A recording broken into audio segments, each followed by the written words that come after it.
జగిత్యాల జిల్లా పట్టణ ప్రాంత ప్రజలకు త్రాగునీటి సరఫరాలో ఇబ్బందులు లేకుండా చూడాలని జగిత్యాల మున్సిపల్ చైర్పర్సన్ శ్రీమతి అడువాల జ్యోతి అన్నారు.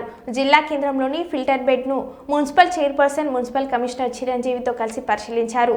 తనకి పరిసర ప్రాంతాల్లో త్రాగునీటి సరఫరా సరిగ్గా రావడం లేదని ప్రజలు మున్సిపల్ చైర్పర్సన్ దృష్టికి తీసుకురాగా వెంటనే స్పందించిన చైర్పర్సన్ అధికారులతో పరిశీలించారు. ఈ కార్యక్రమంలో మున్సిపల్ కమిషనర్ బి చిరంజీవి మరియు స్థానిక కౌన్సిలర్ బాలశంకర్, నక్క జీవన్ మరియు ఏఈ శరణ్, మున్సిపల్ సిబ్బంది, అధికారులు పాల్గొన్నారు. ధర్మసముద్రం నుంచి నీళ్ళు వస్తేనే ప్రతి ఒక్కరి ఇంట్లో నీళ్ళ సదుపాయం ఉంటుంది కాబట్టి మరి అట్లాగే మరి ధర్మసముద్రం నుంచి వెళ్ళి నీళ్లు రాక గత 15 రోజుల నుంచి చాలామంది ఇబ్బంది పడుతున్నారు.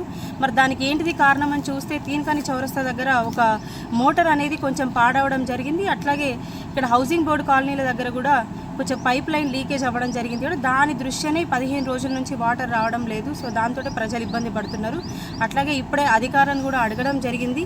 మరి ఏం జరిగింది అని చెప్పేసి అంటే కొంచెం ఇబ్బంది అవుతుంది మోటార్ అండ్ పైప్ లైన్ అంటే మరి 15 రోజులు అవుతుంది కాబట్టి ప్రజలు ఇబ్బంది పడుతున్నారు. మరి దాంతోపాటు ఎన్ని రోజుల్లో మరి కంప్లీట్ అవుతుంది అంటే ఇంకొక 1 వీక్ లోపల కంప్లీట్ అవుతుంది అని చెప్పారు.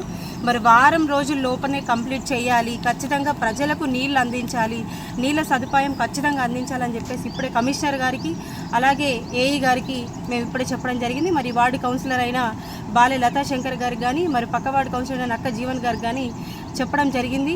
ఎందుకంటే వాళ్ళు కూడా నాతో చాలా 15 రోజుల నుంచి అంటున్నారు, మేడం ఇట్లా అవుతుంది అని చెప్పేసి. మరి ప్రజలు ఇబ్బంది పడుతున్నారు కాబట్టి ఖచ్చితంగా వెళ్ళి చూడాలి అసలు ఏం జరుగుతుంది అనేది. సో దాని దృష్ట్యానే ఈరోజు ఇక్కడికి వచ్చి ఇది చూడడం జరిగింది. మరి అట్లాగే ఏదైతే మిషన్ భగీరథ పైప్ లైన్ ఏదైతే లీక్ అవుతుందో మనకు చాలా రోజుల నుంచి మిషన్ భగీరథ వాటర్ కూడా రావడం జరుగుతుంది.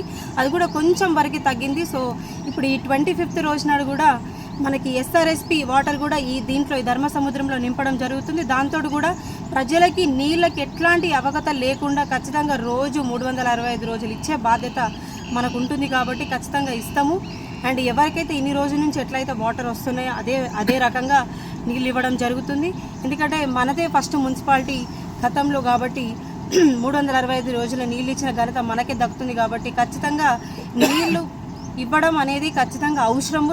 దాంతోపాటు ఏ గారు కానీ కమిషనర్ గారు కానీ ఇప్పుడే చెప్పడం జరిగింది, ఇది ఎప్పుడైతే ఒక వారం రోజుల లోపల రిపేర్ అవుతుందో సో అప్పుడే ఈ నీళ్లు తొందరగా, ఎందుకంటే కొన్ని వార్డ్స్ దీనివల్ల కొన్ని వార్డులు నీళ్లు రాక ఇబ్బంది అవుతుంది కాబట్టి మరి ఖచ్చితంగా ఇప్పుడు తొందరలో ఈ వారం రోజుల లోపల పని పూర్తి చేసుకొని అందరికీ వాటర్ అనేది సఫిషియెంట్గా అందజేయాలని చెప్పేసి ఇప్పుడే కమిషనర్ కానీ ఏ గారికి చెప్పడం జరిగింది. మరి ఎవరు కూడా వాటర్ అనేటివి డే బై డే వస్తున్నట్టుంది చాలా వార్డులకి, ఎవరు కూడా టెన్షన్ పడవద్దు. ఖచ్చితంగా ఒక వారం రోజుల లోపల ప్రతి ఒక్కరికి నీళ్లు ప్రతిరోజు వస్తాయి.